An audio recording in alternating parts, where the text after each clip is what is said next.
Hello po, good morning, good morning. Ayan, bali, ito pong unit ni Sir, malapit na rin po siyang matapos. Bali, nag-i-install na lang po si Ray ng mga accessories. Ayan, ito po yung shower set nila. Tsaka po, ito naman po yung ilaw ni Sir sa poste. Sa labas po, ayan. So, bali lahat po ng lights, accessories, kitchen, and bathroom, si client po ang bumili. Ayan po. Mas binibigay po namin na sila na lang po ang bumili para makapili rin po talaga sila ng pinakagusto nilang mga design tsaka kulay. Ayan po. I-install na rin po ito ni Ray doon sa 3 poste po sa labas. Ayan, ang ganda. So, bali pag natapos po itong unit ni Sir, tatanungin po natin kung ano po yung mga links. Kasi alam ko po, Lazada o Shopee lang po sila bumibili. Ayan. So, okay naman po siya. As I observe, ang ganda ng kulay niya.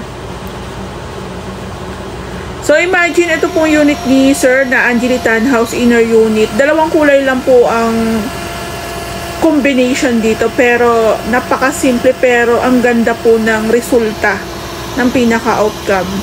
So, bali yung kulay po dito is white and cotton candy lang po. Then, may halong konting brown. Ini-install lang po ni Ray yung ating ilaw sa labas. Meron din po tayo ditong pa-drainage. Ayan. Naka-tiles na rin po siya.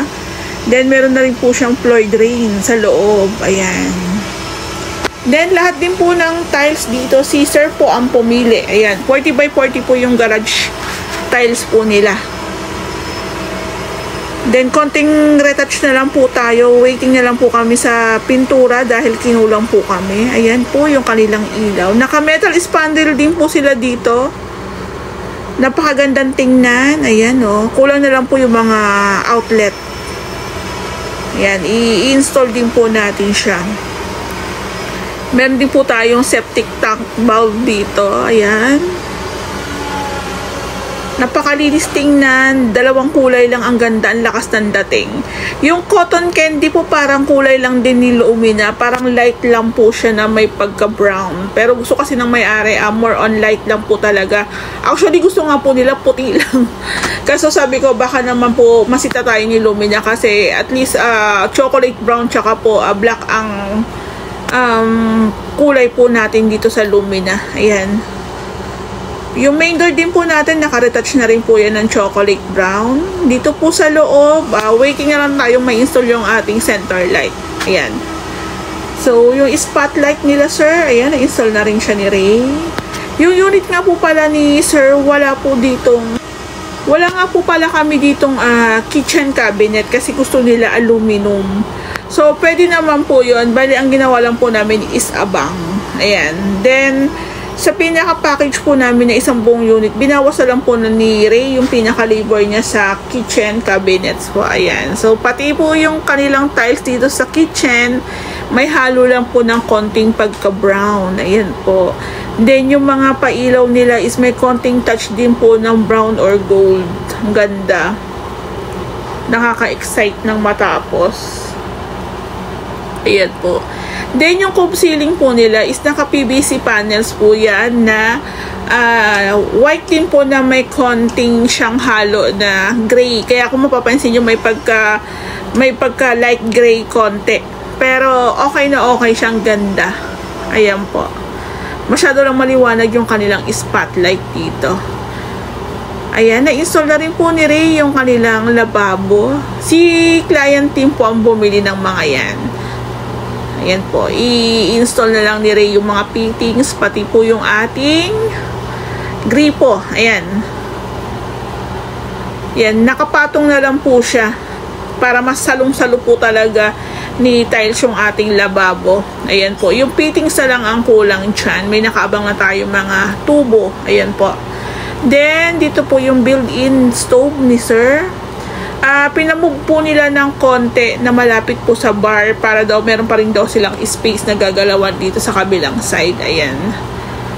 So, may nakaabang na rin po tayo doon para sa outlet po ng range hood. Tsaka yung, para rin po sa range hood yung pasingawan dyan. Tapos, meron din po silang exhaust fan na ang size po is 10. Ayan o, diba? Mas napansin ko nga po pala sa renovation namin, mas mataas po ang ceiling ng Angeli Townhouse inner unit compare po sa ating Angeli SF. Ayan, medyo mababa po yung Angeli SF natin eh. So, nakatagalan napapansin ko yung mga difference. Parehas lang ng pangalan, ng model, ng sukat, pero sa taas, mas mataas po ang Angeli Townhouse.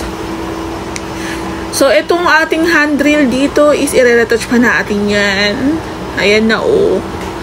Na-install na rin ni Ray yung ating shower set.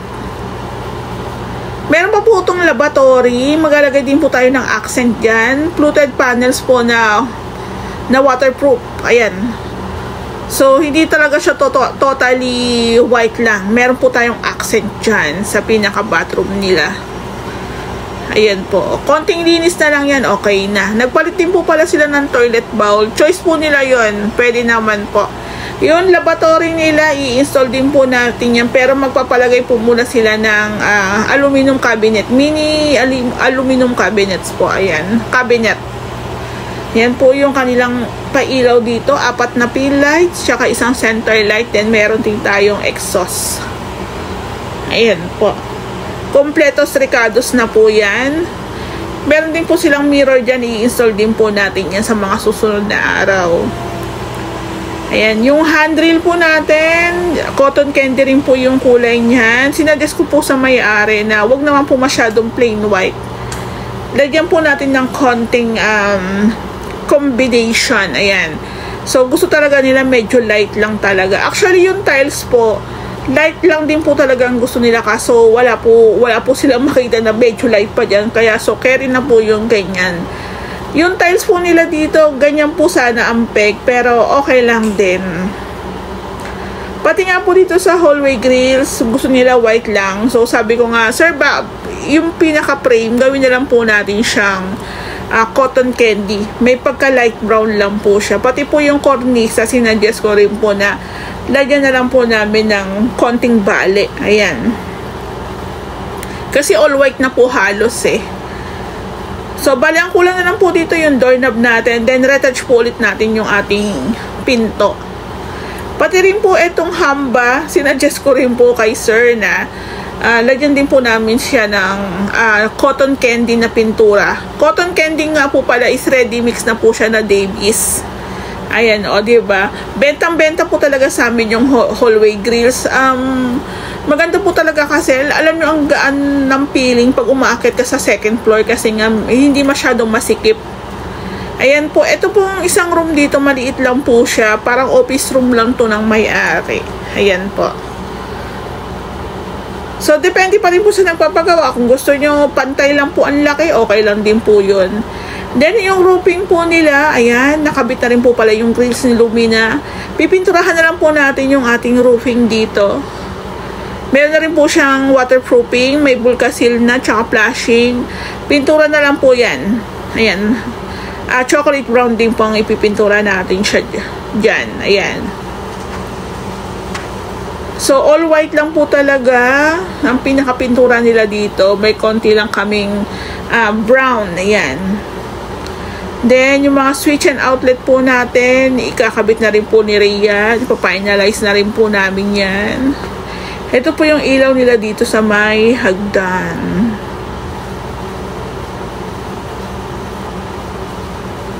Yan, ang ganda na po. Actually, napakasimple lang po ng renovation.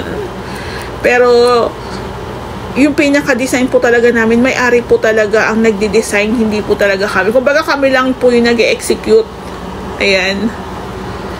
So, pagdating po sa mga single detached, townhouse, gamay na po namin yan.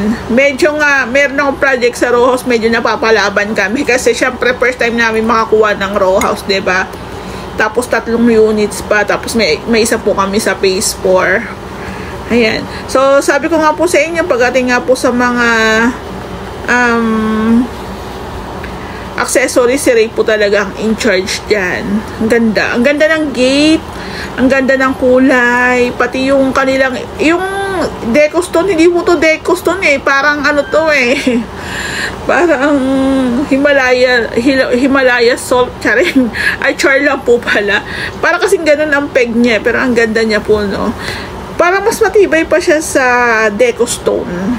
Hello, good morning! Update po tayo dito sa malapit na rin namin matapos na project sa Luminatan sa pastry po ito. So, bali, pag-install na lang po ng mga accessories yung ginagawa namin dito. Dila Ray, dala Kuya Toto, tsaka di Kuya Joseph, retouching, ayan. So, bali, yung ating, i-share ko lang po sa inyo. Yung ating Korean blinds is si Sir po ang bumili, yung may-ari. Tinanong niya lang ako, ma'am, ano po yung mga sukat ng mga bintana? Then, sinend ko po sa kanya. Ayan po. So, marami naman pong pagpipilian sa online ng mga kulay. May black, may gray, may brown, may white, may blue, may green. Ayan po.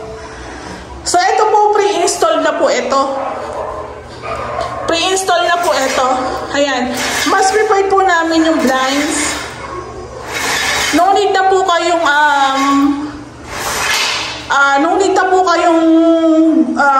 gumamit ng no need na po na magbayad kayo para po sa installation niya. Kasi sa Ray House Makeover naman po, pre-installation na po ng mga accessories. Ayan. So, ni-roll ko muna po kasi baka po madumihan. Ayan. So, dalawang kwarto po ito. 2-room partition po. Mas malaki po dito. I think nasa 3 meters po ata. 3 by 2 meters. Ayan, kasya po talaga yung bed dyan na queen size. Ayan. Tapos dito po sa may kabilang kwarto is parang office room naman po ito. So, dalawa lang po yung color combination dito. White lang po tsaka light brown. Ayan. Light brown tsaka parang may pagka light gold. Parang ano na nga po ito eh. Parang gold. Light gold. Parang ayan, light gold po siya. So, ito po is, hindi na-share lang po ko sa Lazada ni Sir nabili. Pero kung sakali pong gusto niya sa online, pwede ko naman pong i-share sa inyo yung link. Ayan po. Ligpitin lang po muna natin para hindi siya madumihan. Then, kung taga-Lumina lang din po kayo, pwede ko pong i-share sa inyo yung mga sukat. Kasi memorize ko na rin po yan eh. Ayan po. So, i-roll po muna natin para hindi madumihan. Ang ganda na ng unit ni Sir. Ayan o. So, ang kulang na lang po dito is yung ating final paint sa ating pinto tsaka yung ating doorknob. Puputasan na lang po ito ni Ray. Ayan, ang ganda na. So, konting linis. Ayan, may mga linisin tayo dyan. Ayan po. Patayin lang din po muna natin yung ilaw.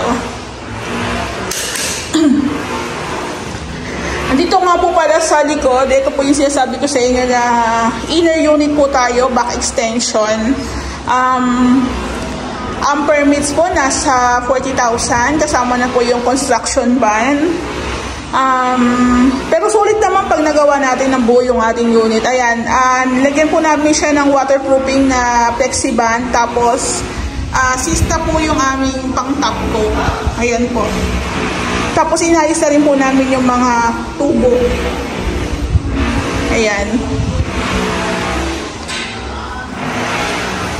I-share ko lang din po pala dito sa may-ari. Hindi po kami binibigyan ng sakit ng ulo o pinipressure kasi hindi naman po sila nagmamadali. Ayan. Maganda rin po yung ganon na binibigyan din po kami ng allowance ng may-ari na okay lang yan ma'am, sige lang, go lang. Kung kailan po matapos yung unit namin, okay na po yun. Ayan po. So, bali, ang ginamit po namin ditong kulay is dalawa lang, Boy's Hand, semi-gloss, white, tsaka po Davis. Davis po siya na cotton candy. Ayan. Ang gusto kasi talaga lang ng may-ari is more on white. Pero naging suggestion ko po yung paglalagay ng cotton candy o hinaluan namin ng ibang kulay. Kasi gawa po ng Masyado naman po kasing plain kung puro white. Tapos, ito nga po yung mga frame, cotton candy, yung hamba, cotton candy, suggestion ko rin po yan. Pati po yung paglalagay sa kornisa ng, gusto rin kasi ng may-ari talaga puti rin. So, sinuggest ko rin po sa may-ari na, sir, mas okay po siguro kung lagyan natin ng konting bali. Lagyan natin ng pintura yung ating kornisa, which is yun nga, cotton candy rin siya. Ayan. Ito po pag turnover, dalawa po yung nakalagay dito. Pinapatay po natin yung isa kasi pinasok na po natin sa dalawang kwarto. Matitira na lang po dito yung para sa ating pendant light dito sa ating hagdan. Ayan.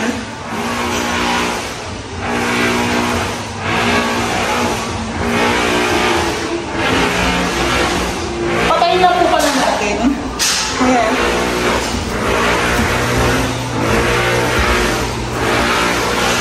Yung bathroom po natin kahapon na install na rin yung ating shower set. Ayan. Meron din po tayong pin lights dito, 4 na pin lights, isang center light, tsaka isang exhaust. Kung mapapansin nyo, yung ating bathroom is plain white lang, pero meron po kaming accent.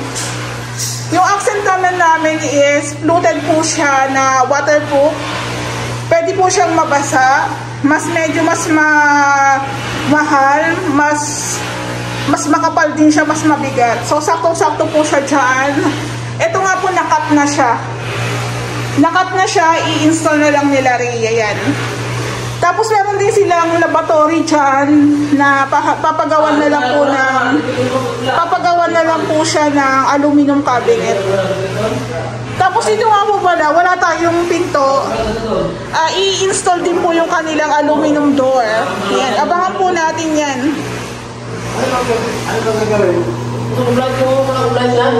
Tapos dito po sa may baba, ayan, meron din tayong blinds.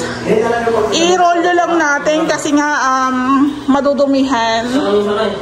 Ayan o, madudumihan siya.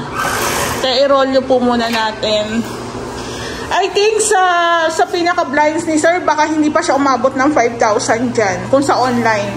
Pero kung magpapakustomize siya, mahina po yung 10,000 dyan. Diba? Tapos yung ating kitchen area, kung mapapansin nyo, wala pong cabinet. Magpapa-install po yung may-ari ng aluminum cabinet. Yun po kasi ang gusto nila.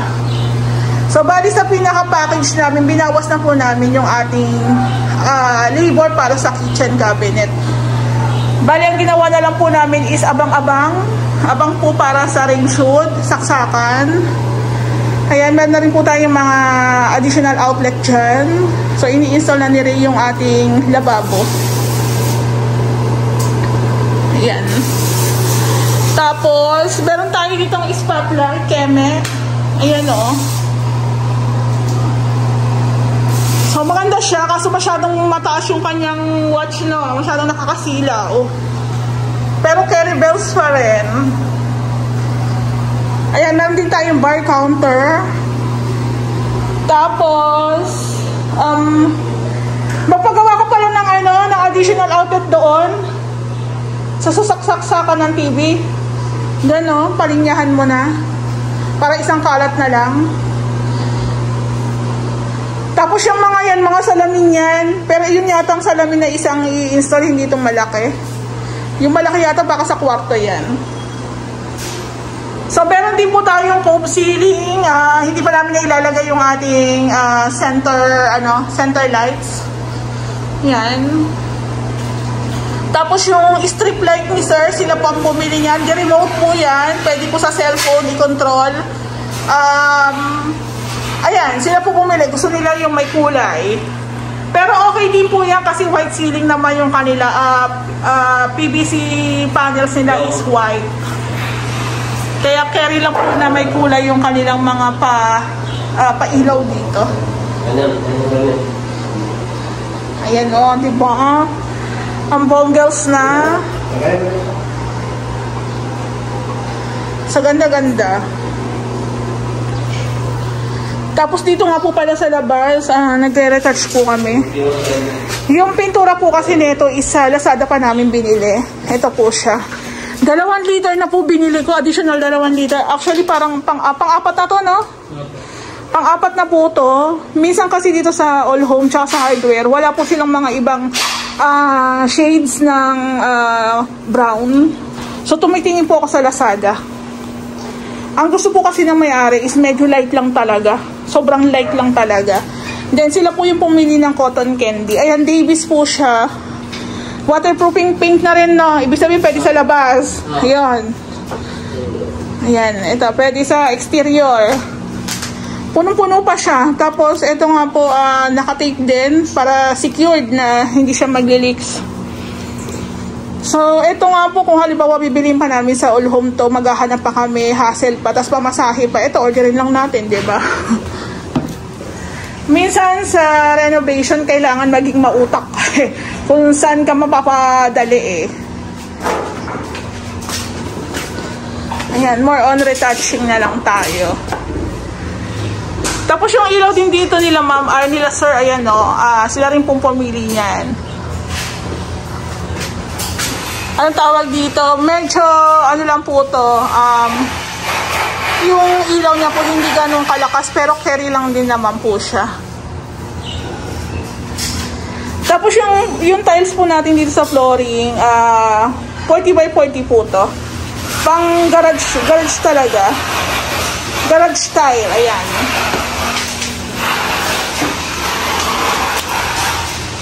Yan, retouching, sana lang wag umulan. Kahapon po kasi may paulan-ulan tayo eh.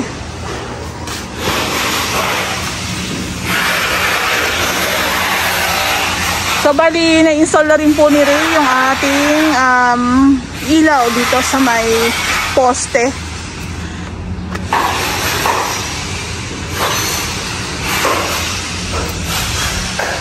Yan, ang ganda oh.